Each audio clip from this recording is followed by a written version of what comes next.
विदेशमा हामीलाई जानकार गोपाल प्रसादजी हाम्रो साथमा हुन्छ। गोपाल सर, यहाँलाई हार्दिक स्वागत छ। नमस्ते। आराम हुन्छ सर? ठीक छ। अब माधव नेपाल विरुद्ध अख्तियारले मुद्दा चलायो पतञ्जलि यज्ञ प्रकरणमा। रामदेवले माधव नेपाललाई जीवनको उत्तरार्धमा सिद्ध्याए थियो। हेर्नुहोस्, खत्तम भयो। रामदेवले सिद्धिएको कि उनी आफै सिद्धिएकै हुन्, त्यो त घटनाक्रमले बताउँछ। अब त्यत्रो जग्गा एउटै उहाँ प्रधानमन्त्री भएकालाई हदबन्दी जग्गा किन्ने अनि फेरि बेच्न चुनै स्वीकृति दिने काम भएको छ भनेदेखि उहाँ जस्तो मान्छेबाट यस्तो चाहिँ गल्ती कसरी दोहोरिन गयो, यो चाहिँ एउटा अचम्मको कुरा छ। अब मान्छे अन्जानवश चाहिँ भएको भन्ने जो कुरा छ त्यस्तो त जस्तो लाग्दैन। र यस्तो गम्भीर प्रकृतिको यो घटना हो। यो नीतिगत हुन त ठुल्ठुला नीतिगत भ्रष्टाचार भएका छन्, त्यसमध्ये पनि एउटा नीतिगत भ्रष्टाचारै हो। यो त जम्मा 18 करोडको काण्ड त रहेछ नि। 18 करोड काण्ड हो, तर क्याबिनेट एउटा बडा त्यत्रो रकमभन्दा पनि त्यो नियतको कुरा हो नि त, होइन? त्यसले गर्दाखेरि माधव नेपालजीको हुन त उहाँले अब अदालतमा विश्वास छ, अदालतले मलाई क्लिन चिट दिन्छ भन्नुभएको छ, अदालतप्रति विश्वास जाहेर गर्नुभएको छ। अदालतले एउटा फैसला केही गर्ला, होइन? अब अदालतले त आफ्नो कुरा त भनि नै हाल्छ। अब तथ्य र प्रमाणको आधारमा अदालतले फैसला गर्ने हो। तर राजनीतिक जीवनमा त ठुलो धक्का लाग्यो माधवजीलाई यसले। जस माधव नेपालको राजनीति सिध्याउनको लागि यो काम गरिएको हो भन्ने कुरा प्रष्ट भयो। अब त राजनीतिक त हेर्नुहोस्, कुनै पनि राजनीतिक मान्छेलाई गैर राजनीतिक आरोप लागेपछि केही न केही धक्का त लागि नै हाल्छ। अब यसमा म पूर्ण चाहिँ एकदम यो चाहिँ राजनीतिक प्रभाव गरेर पूर्ण छ पनि भन्दिनँ, होइन? अब यतिखेर आयो पहिला किन जस्तो ललिता निवासमा नै उहाँको नाम थियो, त्यसलाई उहाँलाई चाहिँ अख्तियारले सफाई दिएको थियो। यो नीतिगत निर्णय हो, हाम्रो कार्यक्षेत्रभन्दा क्षेत्र अधिकारभन्दा बाहिरको कुरा भनेर। त्यही अख्तियारले हाम्रो कार्यक्षेत्रभन्दा बाहिर भन्यो अनि त्यही अख्तियारले फेरि मुद्दा चलाउने। अब यो चाहिँ अख्तियारको कुरा भयो। अख्तियारले किन चाहिँ द्विविधापूर्ण यस्तो विरोधाभास निर्णय गर्छ? अब एउटा नजिक त भनौँ नि, जोसुकै भए पनि कानुनको दायरामा आउनै पर्छ। त्यो चाहिँ नीतिगत कुरा हुँदैन, भ्रष्टाचार हो भन्ने कुरा। अब भर्खर त अदालतले अब मुद्दा दायर गर्दैछ, त्यसमा के आउँछ पछिको कुरा हो। अब हेर्दै जाउँ। अनि माधव नेपालकै पालामा रिजाल के कम्पनी भन्नेलाई पनि दिएर रहेछ नि त, होइन? रिजाल तासे रिजाल तासी कम्पनी। रिजाल साथी इटरीको ठुलो जग्गा छ त नगेन्द्र प्रसाद रिजालको। त्यो पनि उनकै कार्यकालमा चाहिँ हदबन्दीभन्दा बेसी जग्गा होइन बेच्न दिएर रहेछ भन्ने कुरा आयो, होइन? अब त्यो त मलाई थाहा छैन के हो रिजाल चासीको कुरा चाहिँ। त रिजाल चासी देखेको छु विराटनगरमा धेरै, इटरीमा त्यो आइयुबीकै छेउमा चासीको जग्गा। त्यहाँ धेरै विराटनगर इटरीमा त्यहाँ धेरै चाहिँ सुकुम्बासीले पनि अलिकति जग्गा ओकुपाई गरेर बसेका छन्। त्यो धेरै उनले चाहिँ 48 सालतिर गिरिजाप्रसाद कोइराला प्रधानमन्त्री हुँदा पनि धेरै त्यो सुकुम्बासीलाई विस्थापित गर्न, त्यहाँ हटाउन धेरै प्रयत्न गरे। नसकेपछि चाहिँ त्यो जग्गा चाहिँ सुकुम्बासीले नि हडबिरहेका थिए। तथाकथित सुकुम्बासी भनौँ न, सुकुम्बासी त के जस्तो माधव नेपालको क्याबिनेटले पतञ्जलि योगपीठलाई हदबन्दीभन्दा बेसी जग्गा किन्ने छुट दियो, होइन? त्यो जग्गा चाहिँ 593 रोपनी जग्गा चाहिँ व्यक्तिको जग्गा किने हो कि उनीहरूले सरकारी जग्गा हो? सरकारी जग्गा होइन होला, व्यक्ति होला सबै जग्गा। त्यहाँ सरकारी जग्गा भए जस्तो लाग्दैन। सबै मान्छेबाट अलिकति चलन चल्तीकै दरमा किनेर पछि त्यसलाई प्लटिङ गरेर टुक्रा गरेर बेचे। त्यो एउटा भ्रष्टाचारै हो ठुलो। त्यसमा नेपाली नारी बालकृष्ण रामदेव त भारतीय नागरिक भए, उनलाई कारवाही गर्न मिल्छ मिल्दैन आफ्नो नाममा। बालकृष्ण सुवेदी बालकृष्ण जो छन्, होइन? उनी त बालकृष्ण आचार्य, उनी त स्याङ्जाका हुन्, नेपाली नागरिक हुन्, होइन? उनलाई पनि मुद्दा प्रतिवादी बनाइएको छैन। अब यहाँ अरू लोकल जो पतञ्जलिका एजेन्टहरू, पतञ्जलिका हर्ताकर्ता छन्, त्यसलाई त बनाउनु पर्ने हो, बनाएको पनि होला। कतिजना लोकल एजेन्टहरूलाई बनाएको छ, होइन? त्यसमा त ऊ भएन। सुन्नु न, अब मेरो मनमा उठेको प्रश्न चाहिँ, अनि प्रधानमन्त्री केपी शर्मा ओलीले नै एकपटक आरोप लगाउनु भएको, होइन? सङ्घीय संसदमै एकपटक 49 रोपनी, एकपटक 51 रोपनी, एकपटक 19 रोपनी गरेर गिरीबन्धुको 70 बिघा चाहिँ रोपनी होइन बिघा चाहिँ काङ्ग्रेसले बेचेर खायो अथवा काङ्ग्रेसले शोध भर्ना दियो भनेर उहाँले आरोप लगाउनु भएको। अनि त्यो पनि त के आधारमा दियो त? के आधारमा दियो? कङ्ग्रेसको पार्लामा पनि त उठ्नु पर्यो नि त। अख्तियार यदि साँच्चै पूर्वाग्रही छैन भने त्यो विषय पनि त उठाउनु पर्यो। होइन, अख्तियार पूर्वाग्रही छैन भने त अब अख्तियारले के अरे टिकापुर जग्गा काण्डको छानबिन गर्नु पर्यो। गिरीबन्धु नै छ त्यत्रो ठुलो सबभन्दा जल्दो बल्दो अहिलेको नीतिगत भ्रष्टाचार। अनि काङ्ग्रेस पनि त्यसमा पुरानो पहिला मुछिएको छ। अरू धेरै छन् नि। त्यही त चिहान उदिन्ने हो भने त धेरै छन् होइन, धेरै छन् गाडिएका यहाँ कोही पनि चोखो रहँदैन, कङ्कालहरू धेरै छन्, कङ्कालहरू धेरै भेटिन्छन्, कोही पनि चोखो रहँदैन।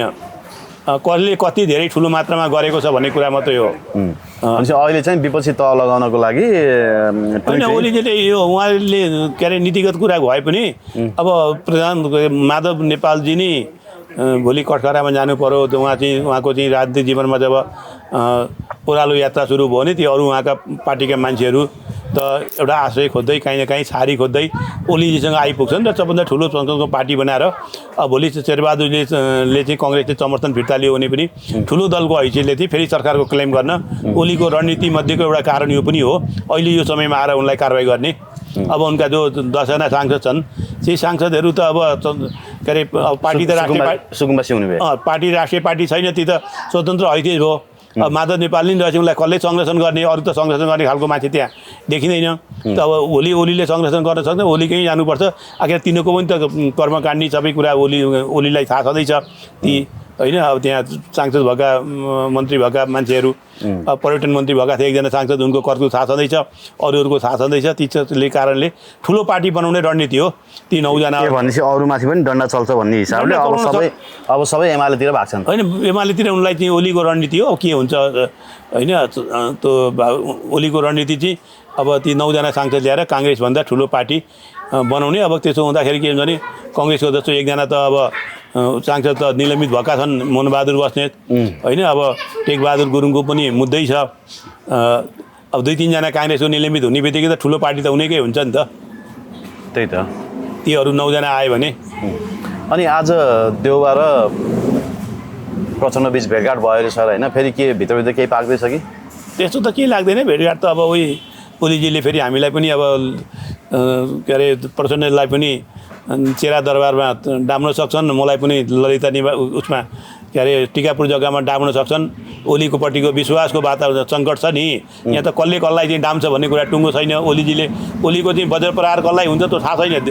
भोलि देउबाजीले पनि सत्ताबाट चाहिँ समर्थन फिर्ता लिनुभयो भने आज चाहिँ माधव नेपालतिर तिर्सिएको चाहिँ अस्त्र चाहिँ भोलि देउबातिर पनि तिर्सिन सक्छ।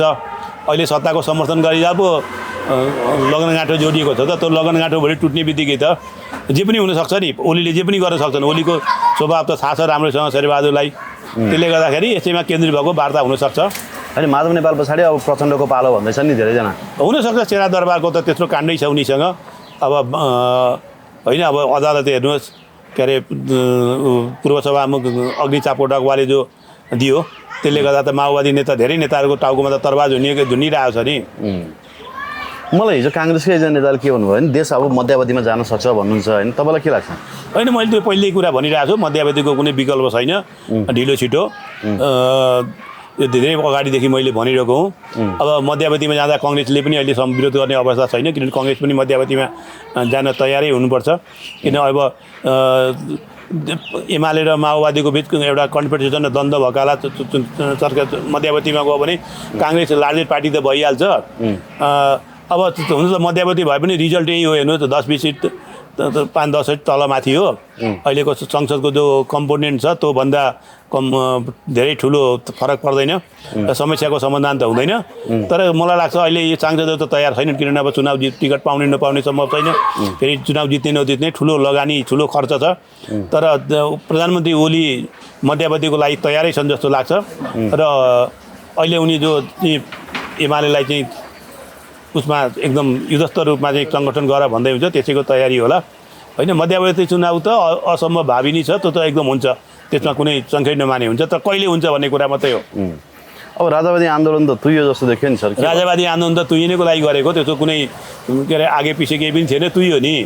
अब लिङ्गदेन र कमल थापाजीले नि राजावादी आन्दोलन तुइदिनुभयो। कमल थापालाई चाहिँ दरबारका सचिवहरू लगाएर चुनाव हराएको बदला चाहिँ यसपालि लिनुभयो। हिँडेन्द्र राजा भनेर कमल थापाले नि आन्दोलन तुयाइदिनु भयो नि त। राजेन्द्र लिङ्ग र कमल थापा दुइटैले मिलेर तुयाइदिए। अब राजेन्द्र लिङ्गले त बर्खा लाग्यो, यो खेतीको बेला भयो, अब अर्को समयमा आन्दोलन बर्खा चितेपछि भन्नुभयो। त्यो त बर्खा चितेपछि समयमा गर्ने थियो, अब उपयुक्त समयको फागुन अनिश्चितकालीन आन्दोलन भने त टाइटाइ फिस भयो। त्यो त आन्दोलन त टाइटाइ फिस त मैले भनेको भइहाल्यो। अब त्यो राजावादी आन्दोलनमा कुनै दम छैन, मैले पटक भनेको छु। त्यो आन्दोलन भनेको चाहिँ उयो चियाको कफमा आएको तुफान जस्तो हो, त्यसले केही हुनेवाला छैन, त्यो सिद्धियो। लिङ्गदेन आए आउन् नआए नआउन्। अब नवराज सुवेदलाई चाहिँ संयुक्त जनआन्दोलन समितिको मोर्चाबाट अध्यक्ष पदबाट हटाएर अब युवाहरूले चाहिँ टेक ओभर गर्ने, युवाहरूले अब आन्दोलन गर्ने नि त सर। स्वागत नेपालजीहरूले अब टेक ओभर गर्ने रे। अब युवाहरूले टेक ओभर गर्ने त पहिलेदेखि भनिरहेका छन् के को टेक ओभर गर्नु। युवाहरू आफै चाहिँ आफ्नो दुनो चोजोने हिँडेका युवाहरू छन्। त्यसले गर्दाखेरि त्यसमा कुनै दम छ जस्तो मलाई लाग्दैन। अब राजावादीको आन्दोलन कसैले गरे पनि गरिँदैन। अब गरिँदैन आन्दोलन भनेको ऊ कहिलेकाहीँ यसो 200-400 मान्छे जम्मा हुने यहाँ चाहिँ सिफल चौरतिर बल्खुतिर हामीले आन्दोलन गऱ्यौँ भन्ने त्यति हो। नाराबाजी गर्ने, अरू त केही पनि हुनेवाला छैन। राप्रपाले त चुनावी एजेन्डा नै चाहियो। राजा ल्याउनु खोजेको होइन नि। राजालाई चाहिँ चुनावी एजेन्डा बनाउन खोजेको थियो। 84 चुमु हामी हिन्दू राष्ट्र राजा हाम्रो एजेन्डा हो भनेर एजेन्डा बनाउन खोज्छन्। पहिला पनि कमल थापाजीले चाहिँ 70 को संविधान सभाको चुनावमा दोस्रो संविधान सभामा हिन्दू राष्ट्र र राजालाई एजेन्डा बनाए। 25 वटा चिज जिते। उनी उपप्रधान र विदेश मन्त्री भए होइन। आफ्ना 2-4 मान्छेहरूलाई मन्त्री बनाए, एजेन्डा बनाए। अहिले पनि उनी एजेन्डा बनाउन तयार छन्। 2 जना राप्रपा नेपाल र राप्रपा दुइटै। दुर्गा प्रसाद छुट्यो भने त अनि त्यो एजेन्डा चोर दिइहाल्छ नि। दुर्गा प्रसाद पनि अब हेर्नुहोस् उनको पनि अब मूल ब्याङ्किङ र लघु वित्तको समस्या उठाएर उनी आएका हुन्। एउटा कुशल सङ्गठक हुन् उनी।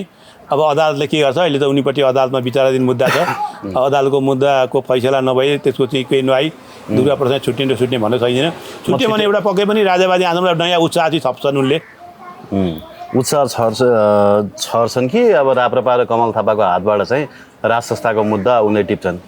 अनि त्यही त उनले छर्नु भनेकै दुइटैबाट चाहिँ राज संस्थाको मुद्दा उनले टिप्ने हुन्। उनी कसरी आउँछन्, अदालतको भर्सन के आउँछ, त्यही धेरै कुरामा भर पर्छ। उनको अब अवस्था के छ होइन। मेन कुरा त अब अदालतको भर्सन के आउँछ, कसरी उनीप्रति चाहिँ अदालत अब सरकारले जसरी सरकारले त आफ्नो तरिकाले प्रस्तुत भएको छ। उनीमाथि लाग्ने आरोप प्रत्यारोप छँदैछन्, विभिन्न सङ्गीन प्रकारका आरोपहरू। तर त्यो कुरा चाहिँ न्यायालयले मान्छ भन्ने छैन। अप्रमाणित कुराहरू त न्यायालयले पक्कै पनि मान्दैन। त्यसले गर्दा उनको फैसला कसरी आउँछ त्यसलाई हेरौँ। अनि साह्रै ज्यादो रहेछन् है हाम्रो गृहमन्त्री रमेश लेखक। ज्यादो त भरे त उनी प्रकरण आउँदाखेरि पनि उनले राजीनामा दिएनन्। बरु प्रतिपक्षलाई सिध्याउनतर्फ सरकार लाग्यो तर उनले राजीनामा दिएनन्। अहिले त कतिसम्म आयो भने यो महिना मात्रै होइन, अघिल्लो महिना मात्रै 200 जना भारतीय नागरिकहरूलाई सेटिङमा त्रिभुवन अन्तर्राष्ट्रिय विमानस्थलबाट चाहिँ उडाइयो भन्ने कुरा। यो विदेशीहरूलाई यो त्रिभुवन इन्टरनेसनल एयरपोर्टबाट छिर्ने कुरा अहिले होइन, पहिला पनि जसो बङ्गलादेशीहरूलाई चाहिँ त्यो अहिले त यो के अरे एमपी यो पासपोर्ट आएको छ होइन, मेसिनेरेबल। पहिला त जो एनुअल हात थियो नि हस्तलिखित पासपोर्ट हुँदाखेरि त्यसलाई चाहिँ बङ्गलादेशीको फोटोमा नेपालीको पासपोर्टमा चाहिँ बङ्गलादेशीको फोटो राखेर चाहिँ विदेश पठाइन्थ्यो। त्यो धन्दा धेरै चलेको थियो त्यसरी होइन। इन्डियनको मात्रै इन्डियन ती अब मूल कुरा चाहिँ इन्डियनहरू किन गए, ती कुनै आतङ्कवादी परियोजनको लागि गएका छन् कि कुनै इस्लामिक देशहरूमा चाहिँ हात हतियारको ट्रेनिङ लिन भारत विरुद्ध चाहिँ गुरिल्ला तयारीको लागि गएका छन् कि, यो चाहिँ गम्भीर कुरा हो। यसमा भारत सरकारको पनि गम्भीर ध्यान आकर्षण भएको होला। ती भारतीय नारी को थिए, कसरी थिए, भारतले पनि त्यसमा आफ्नो तरिकाले अनुसन्धान गर्दैछ। ती जीवा चाहिँ आतङ्कवादीको लागि ट्रेनिङको लागि गएका थिए कि मिलिट्रीको लागि, त्यो चाहिँ गम्भीर चिन्ताको कुरा हो। ती रोजगारीको लागि गएका थिए पनि त सामान्य कुरा हो। तर मलाई लाग्छ भारतबाट यहाँबाट नेपालबाट जाने मान्छेहरू ती चाहिँ रोजगारीको लागि ती मिलिट्री ट्रेनिङको लागि गएका हुन्। किनभने जस्तो एउटा भारतीय नागरिक साउदीमा जाँदाखेरि उसले मिनिमम 20,000 भारु पाउनै पर्छ। त्यो भारत सरकार र साउदीको बिच एग्रिमेन्ट छ। 20,000 भन्दा तल भारतबाट जाँदा पठाउन पाइँदैन भने नेपालमा त त्यो छैन होइन। त्यो हामीले त कुनै यति पाउनै पर्छ भने हाम्रो चरम सम्झौता त छैन नि कुनै देशमा पनि। त्यसले गर्दाखेरि मलाई लाग्छ अब भारतले जो भारतका चाहिँ 200 नागरिक गएका छन् नेपाली उबाट, त्यो चाहिँ गम्भीर चिन्ताको कुरा र यसमा भारतको गम्भीर ध्यान आकर्षण भएको छ जस्तो लाग्छ। अब अर्को एउटा कुरा चाहिँ जस्तो कमला आदिमा पनि तपाईँले देख्नुभयो होइन, पूर्व युवरागी हिमानी शाह र वीरेन्द्रको क्रेज होइन, जनताले गरेको वाइवाई।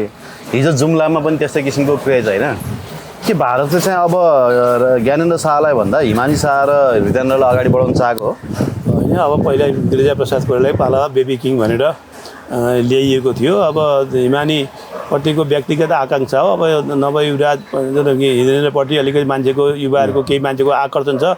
यसको मतलब राजतन्त्र पुनः स्थापित हुन्छ भन्ने कुरा होइन। त्यो व्यक्तिगत आकाङ्क्षा हो। एउटा चाहिँ के अरे कुनै कलाकार जाँदा पनि त मान्छेको भिड त जम्मा हुन्छ नि त। त्यो मतलब त्यसलाई कुनै नेता मानेर त गएका होइनन्।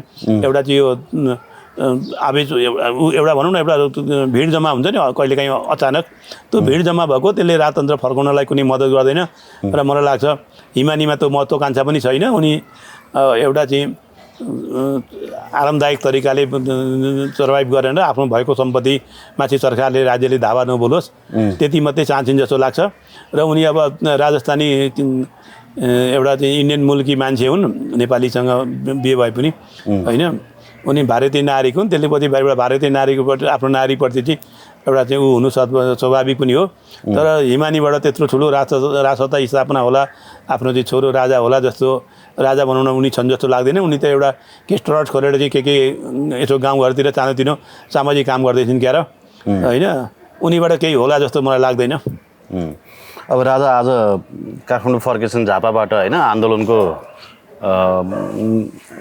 तयारी यहाँ सकेर उहाँ झापातिर जानुभएको थियो अब फर्किनु भयो आज तर 25 गतेको जस्तो आज फेरि जनसागर त उर्लेन किन फेरि होइन सधैँभरि त एउटै हुने उनी विदेशबाट धेरै लामो समय निर्वाचनबाट आएका पनि होइनन् स्वदेशबाटै आएका हुन् 25 गते त केही मान्छेले आफ्नो शक्ति प्रदर्शन एउटा ऊ सधैँभरि एउटै स्वागत सम्मान गर्न पाउँदैन भ्याउँदैन मान्छेले सक्दैन पनि उनी एउटा नर्मली हिसाबले गए नर्मली हिसाबले आए यहाँ आन्दोलनको चाहिँ बाछिटा यसको आन्दोलनको आरोप लाग्छ कि भनेर उनी आफूलाई सेफ साइडमा राख्न झापा गएका हुन् अरू त कुनै प्रयोजन भयो जस्तो लाग्दैन मलाई त्यहाँ कुनै राजनीतिक भेटघाट प्रयोजन केही छ जस्तो लाग्दैन अब यो किनभने अन्तिम जीवनको उत्तरार्धकालतिर ज्ञानेन्द्रबाट फेरि कुनै राजनीतिक मुभमेन्ट कुनै दिशानिर्देश होला जस्तो मलाई लाग्दैन उनले पनि दिनै बिताउने मात्रै हो जता बसे पनि झापा बसे पनि काठमाडौँ बसे पनि होइन एउटा आफ्नो मान्छे भेटघाट गर्ने हुने त्यो त एउटा दिनचर्चा जस्तो मात्रै हो अरू खास उनीबाट केही राजनीतिक मुभ होला जस्तो मलाई लाग्दैन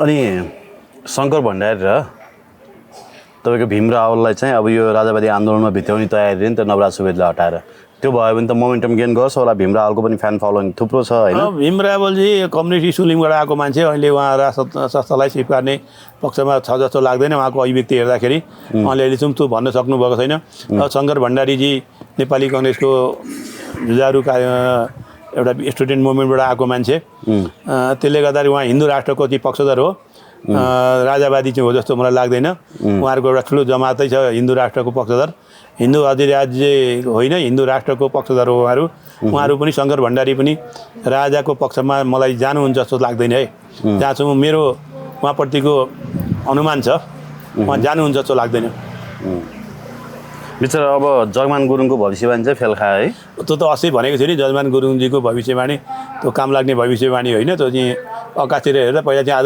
आज जतिखेर अहिले त यो मौसम विज्ञान विभाग प्रभावकारी छ यसले भनेको ठ्याक्कै पुग्छ पहिला आकाशतिर हेरेर आज पानी पर्छ आज चाहिँ घाम लाग्छ भने जस्तै त्यो भविष्यवाणी उहाँको भविष्यवाणी काम लागेन